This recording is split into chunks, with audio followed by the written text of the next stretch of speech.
सर्वांना नमस्कार. मराठी बालभारती इयत्ता 4 या पाठ्यपुस्तकातील 9वी कविता आहे फुलपाखरे. या कवितेचा आज आपण संपूर्ण स्वाध्याय पाहणार आहोत.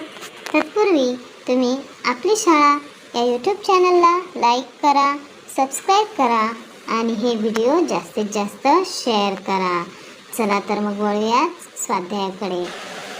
आम्हाला हे समजले यामध्ये प्रश्न 1 आहे. एका वाक्यात उत्तरे लिहा. त्यातील अ आहे, कवीच्या अंगणात कोण येत आहे? उत्तर, कवीच्या अंगणात फुलपाखरे येत आहे. त्यातील दुसरा आहे, फुलपंखी मंडप कशाला म्हटले आहे? उत्तर लिहूयात, अंगणातील फुलांच्या वेलीला आणि बागेला फुलपंखी मंडप म्हटले आहे. प्रश्न तिसरा आहे, फुलांचे रंग कसे आहेत? उत्तर, फुलांचे रंग लाल, गुलाबी आहेत. प्रश्न दुसरा आहे, खालील कवितेच्या ओळींचा अर्थ तुमच्या शब्दात लिहा. त्यातील पहिला आहे, गर्द पोपटी पानात झुले झुंबर पंखांचे.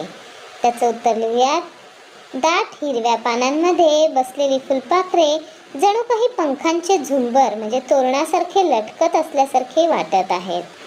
दुसरा आहे, अशा माझ्या अंगणात रंग सांडले फुलांचे. याचा अर्थ लिहूयात, माझ्या अंगणात इतकी विविध रंगी फुले फुलली आहेत की जणू काही सर्वत्र फुलांचे रंग सांडले आहेत असे वाटते. प्रश्न तिसरा, तुला काय वाटते? त्यातील अ आहे, कवीच्या अंगणात खूप फुलपाखरे येतात. उत्तर लिहूयात, कवीच्या अंगणात खूप फुलपाखरे येतात कारण तिथे अनेक रंगीबेरंगी आणि सुगंधी फुले फुलली आहेत. त्यातील दुसरा आहे, कवी फुलपाखरांना धरू नका असे सांगतात. उत्तर लिहूयात, कवी फुलपाखरांना धरू नका असे सांगतात कारण त्यामुळे त्यांचे नाजूक पंख खराब होऊ शकतात आणि त्यांचे स्वातंत्र्य हिरावले जाऊ शकते. पुढे आहे, विचार करा व सांगा. त्यातील प्रश्न पहिला आहे, कवीने फुलपाखरांना रंग थवे पाखरांचे असे का म्हटले आहे? उत्तर लिहूयात, फुलपाखरे रंगीबिरंगी असतात आणि जेव्हा ती थव्याने उडतात तेव्हा आकाशात रंगांची थवे उडत असल्याचा भास होतो म्हणून कवीने त्यांना रंग थवे पाखरांचे असे म्हटले आहे. प्रश्न दुसरा आहे, फुलपाखरे फुलांकडे का येतात? उत्तर लिहूयात, फुलपाखरे फुलांमधील मकरंद म्हणजेच मध पिण्यासाठी फुलांकडे येतात. पुढचा प्रश्न आहे, फुलपाखरांप्रमाणे फुलांकडे येणारे दुसरे कीटक कोणते? उत्तर लिहूयात, फुलपाखराप्रमाणे फुलांकडे येणारे दुसरे कीटक म्हणजे मधमाशा, भुंगे आणि चिलटे होय. आता पुढचा प्रश्न आहे, खेळूया शब्दांशी. प्रश्न 1 आहे, समूहदर्शक शब्द लिहा व त्यांचा वाक्यात उपयोग करा. जसे पाखरांचा थवा, मग वाक्य काय आहे? आकाशात पाखरांचा थवा उडत होता.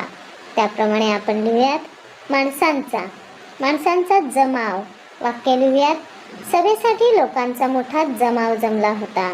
दुसरा आहे उंटांचा असतो तांडा. वाक्य लिहूयात, वाळवंटातून उंटाचा तांडा जात होता. पुढे आहे गुरांचा कळप असतो. वाक्य लिहूयात, रानात गुरांचा कळप चरत होता. पुढे आहे खेळाडूंचा संघ असतो. वाक्य लिहूयात, आमच्या शाळेचा क्रिकेट संघ विजयी झाला. पुढे आहे सैनिकांची असते तुकडी किंवा पलटण. वाक्य लिहूयात, सीमेवर सैनिकांची तुकडी तैनात होती. पुढे आहे फुलांचा गुच्छ. मग वाक्य लिहूयात, मी शिक्षकांना फुलांचा गुच्छ दिला.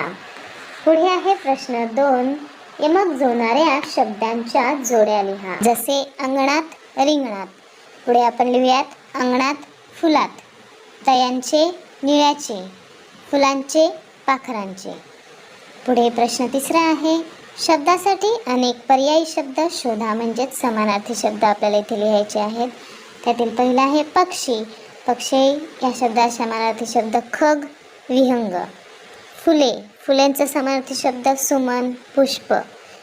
पान या शब्दाचा समानार्थी शब्द असतो पर्ण किंवा पत्र. याच्या पुढे आहे चर्चा करूया.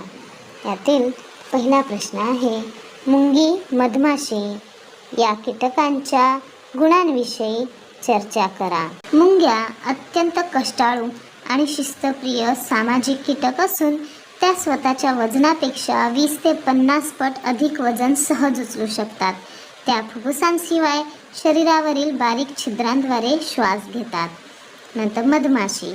मधमाशी हा संघशक्तीने राहणारा अत्यंत कष्टाळू कीटक असून ते फुलांमधील मकरंद गोळा करून मध तयार करतात.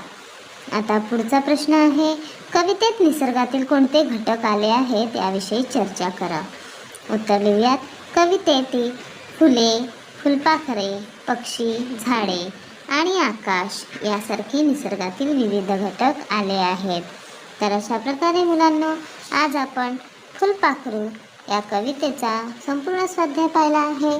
तर पुन्हा भेटूयात अशाच एका नवीन स्वाध्यायासह, नवीन व्हिडिओसह. तोपर्यंत धन्यवाद.